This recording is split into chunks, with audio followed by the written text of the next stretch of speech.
what the founders intended. President Trump just himself, of course, we've seen him pardon convicted criminals who are narco traffickers and abusers and insurrectionists. And, these have, real consequences, these sorts of pardons for people's confidence in the rule of law and in our institutions. And, it started right when he entered office the second time, Brittany, and he pardoned the January 6th insurrectionists who many of them have gone on to commit more crimes. Some of them are back in jail.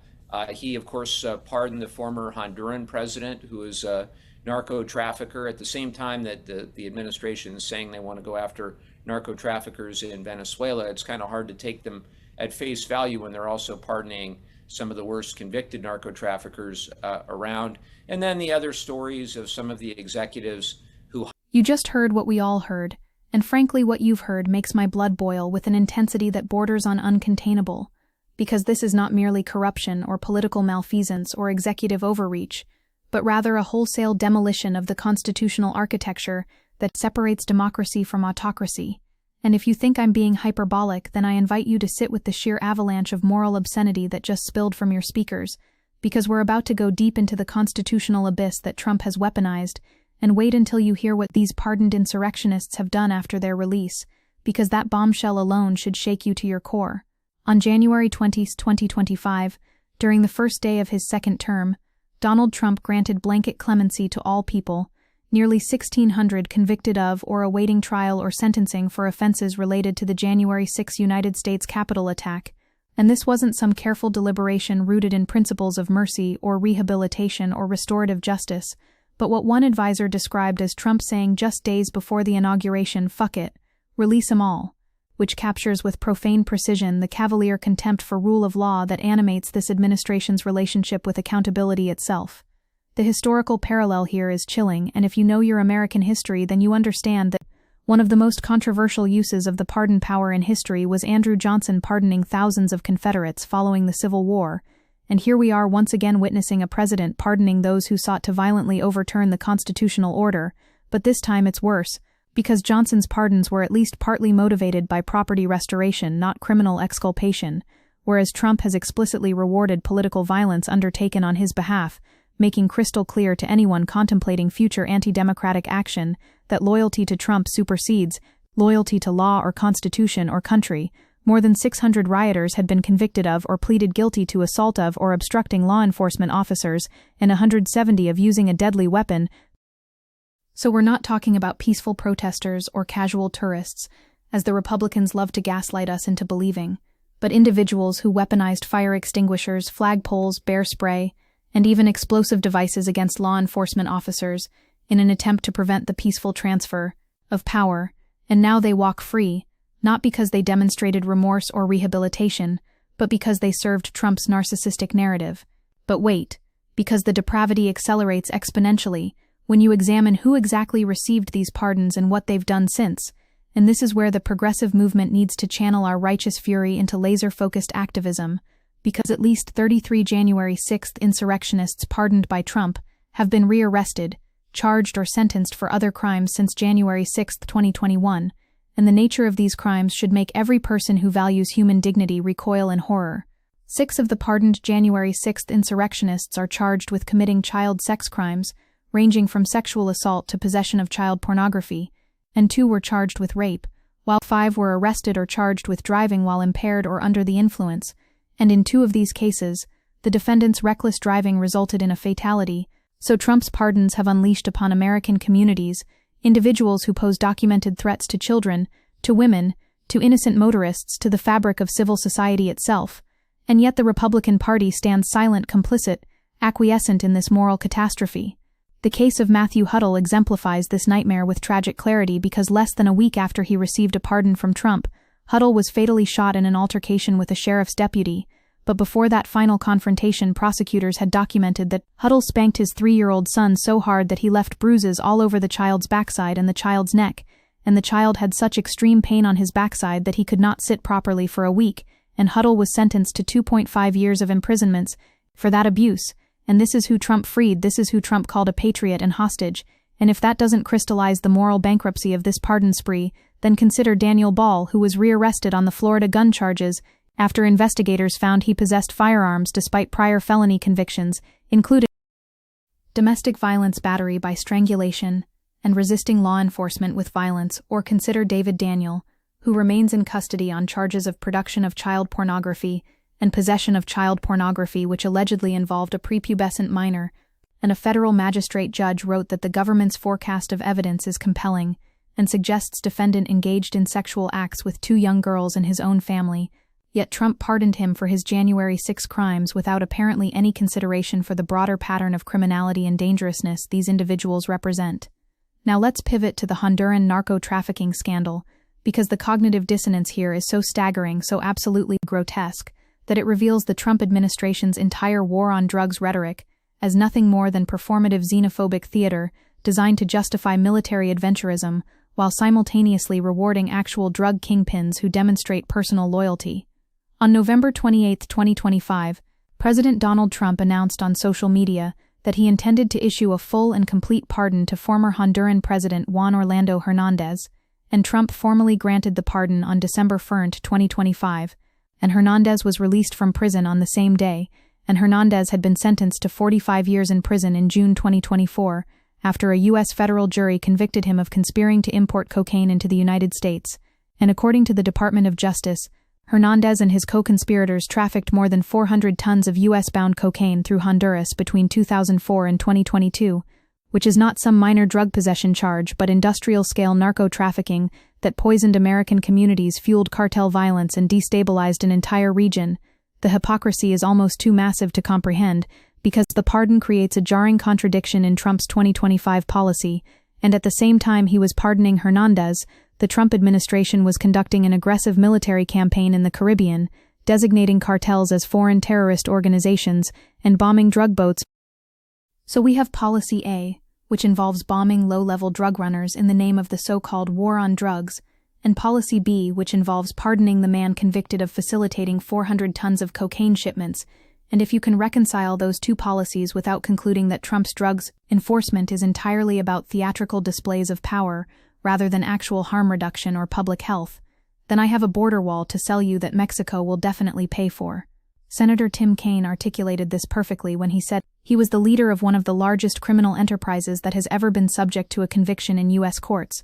and less than 1 year into his sentence, President Trump is pardoning him, suggesting that President Trump cares nothing about narco-trafficking, and Kaine's assessment is not partisan hyperbole, but a straightforward description of observable reality.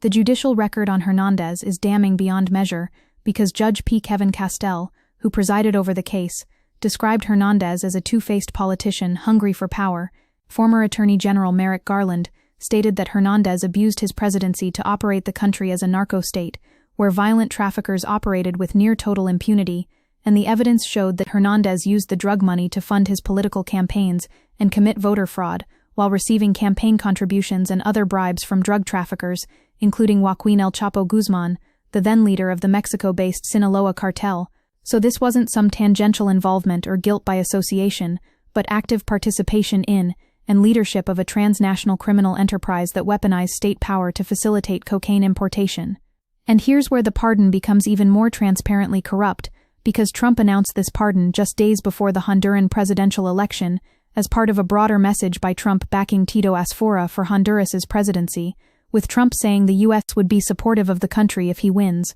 and threatening that if Asfora loses the election this Sunday, the United States will not be throwing good money after bad, which is naked election interference using the pardon power as a political weapon to influence foreign elections and reward political allies, making absolutely clear that pardons under Trump are transactional instruments of power consolidation, not exercises of constitutional mercy.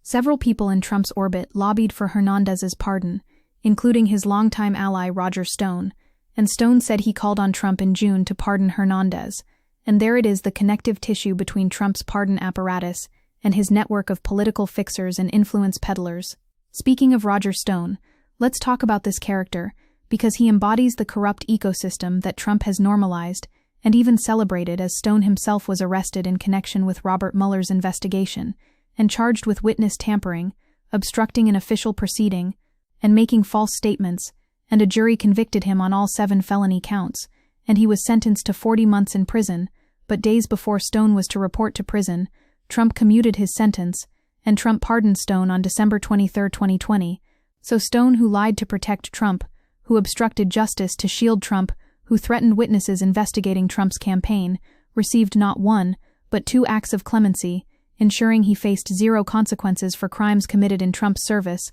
Senator Mitt Romney called the commutation unprecedented, historic corruption, and Romney, despite his many conservative positions, at least possessed enough residual integrity to name what was happening. The framers of the Constitution included the pardon power, as Alexander Hamilton argued in Federalist 74, as a safety valve against injustice, and it was not supposed to be a way for presidents to put themselves, or their friends, family, lackeys, or co-conspirators above the law. Yet that is precisely what Trump has systematically done, transforming a constitutional check on judicial harshness into a mechanism for rewarding criminality that serves his political interests and insulating his inner circle from accountability. Rewarding people who tried to ignite an insurrection turns the pardon power on its head, because the entire point of executive clemency historically was to correct injustices or show mercy to those who had demonstrated rehabilitation, not to celebrate and incentivize political violence undertaken to overturn election results. The scale of recidivism among pardoned January 6 defendants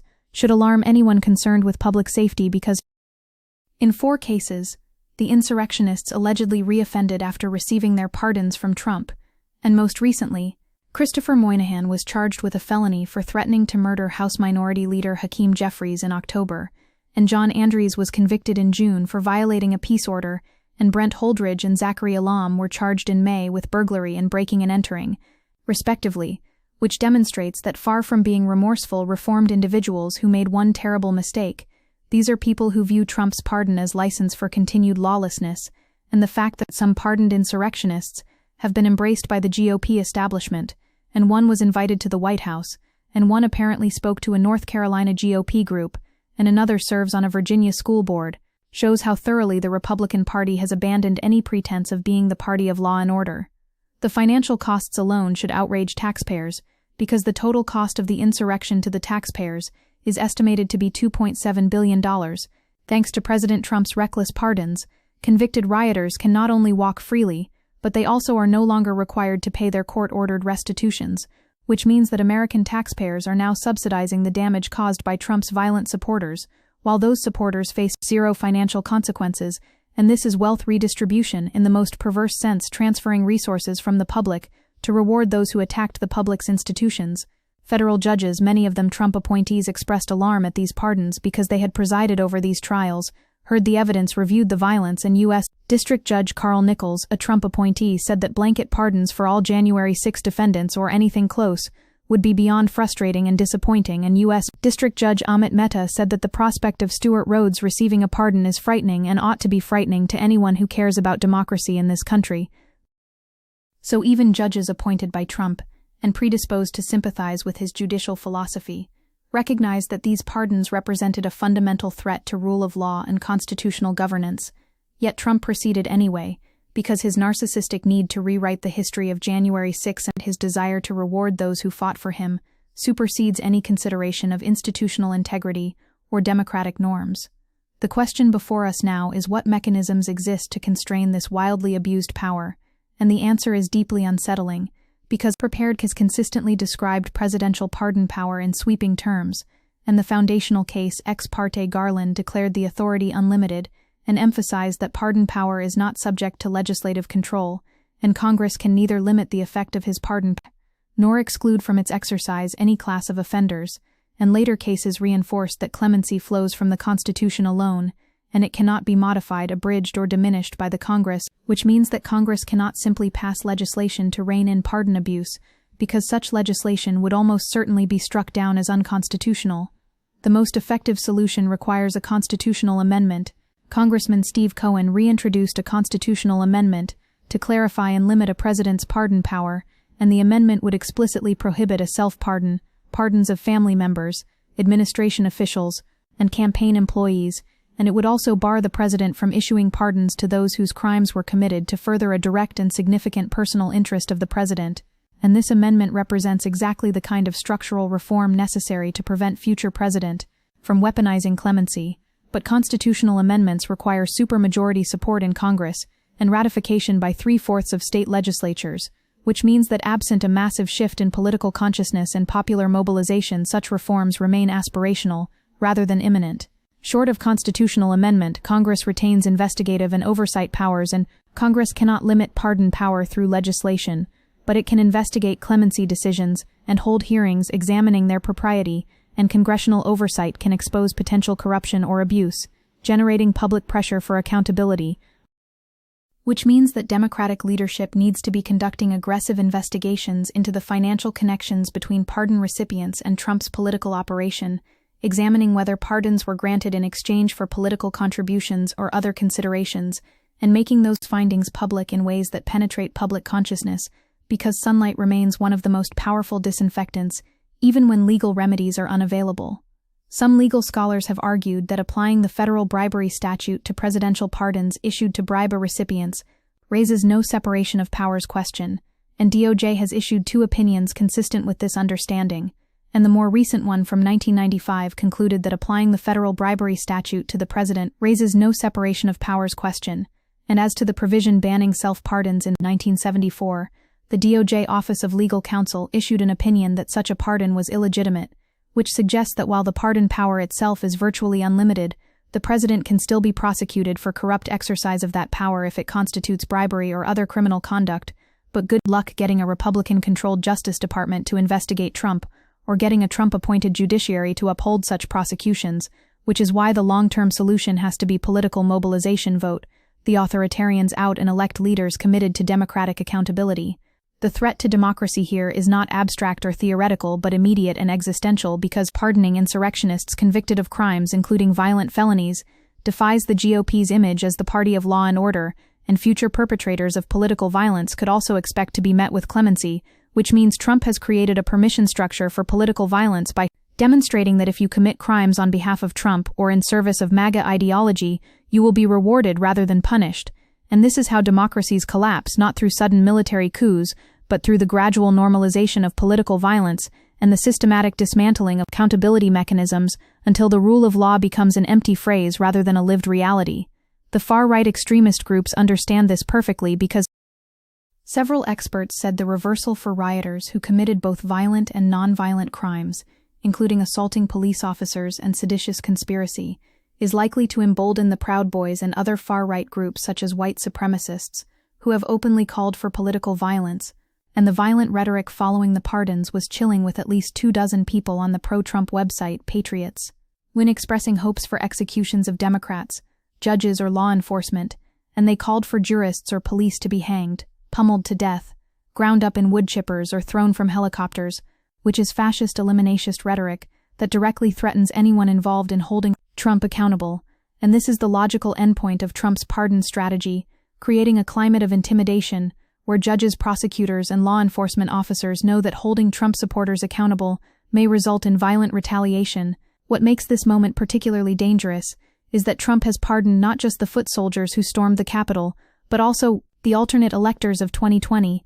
and the list of 77 people who were pardoned included Rudy Giuliani, Sidney Powell, John Eastman, Jenna Ellis, Kenneth Chesebro, Mark Meadows, Boris Epshteyn, and Jeffrey Clark, who were the architects and coordinators of the plot to overturn the 2020 election through fake elector schemes. So Trump has now pardoned both the violent enforcers and the white-collar conspirators, effectively immunizing the entire insurrectionary apparatus from legal consequences, and this establishes a blueprint for future coup attempts, coordinate fake elector schemes, incite violent mobs to prevent certification, and then if you fail, simply pardon everyone involved when you eventually return to power.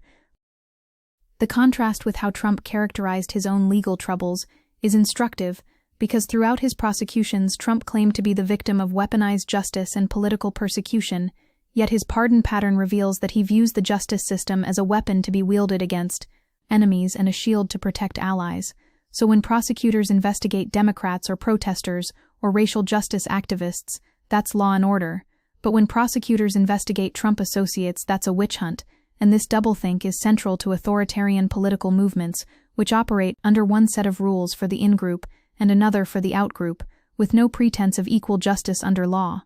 Progressive organizing in response to this crisis must operate on multiple fronts, because electoral politics alone will not suffice to repair the institutional damage Trump inflicted, and we need massive public education campaigns to ensure voters understand the connection between pardons and authoritarian consolidation, and we need state-level reforms, because while presidential pardons cover federal crimes, state crimes remain prosecutable, and we need to build alternative accountability mechanisms through civil litigation, investigative journalism, and cultural organizing that makes clear the MAGA movement represents a fundamental threat to pluralistic democracy. The lesson of January 6 and its aftermath is that institutional norms without enforcement mechanisms are merely suggestions, and a president willing to abandon those norms faces few immediate constraints, which is why progressive movements must be preparing for sustained resistance, not just electorally, but through the construction of parallel institutions and networks of solidarity that can survive authoritarian assault.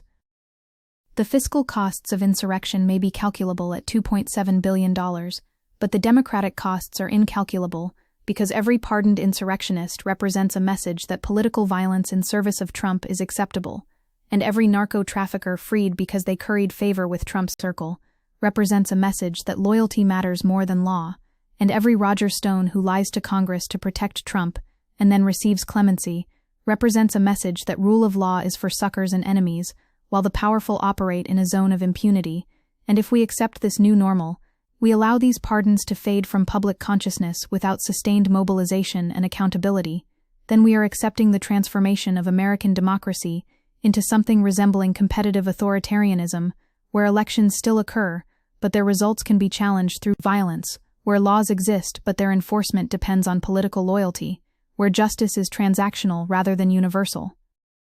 The path forward requires both immediate tactical responses and long-term strategic transformation, because we need congressional investigations into the financial and political connections between pardon recipients and Trump's orbit, and we need state attorneys general to pursue state-level charges, where applicable, and we need civil society organizations to continue documenting the crimes and dangerousness of pardoned individuals, and we need media to keep these stories alive in public consciousness, and we need voters to understand that this is what autocracy looks like. It doesn't arrive with jackboots and dramatic pronouncements, but through the slow accumulation of norm violations and accountability evasions, until one day you wake up and realize that an entire class of political actors operates beyond the reach of law. The framers designed the pardon power for mercy, not for monarchical privilege, and what Trump has done is pervert that constitutional provision into an instrument of corrupt self-dealing and political protection that would horrify Hamilton Madison and every founder who worried about the possibility of an American tyrant. And if we care about preserving constitutional democracy, then the pardon power as currently constructed represents an existential vulnerability that must be addressed through amendment oversight and ultimately through electoral accountability, because presidents who abuse clemency must face political consequences, or the abuse will continue and accelerate until the pardon becomes nothing more than a get-out-of-jail-free card for the politically connected and the ideologically loyal, and that is not democracy, that is oligarchy masquerading as Republican government, and we must refuse to accept it.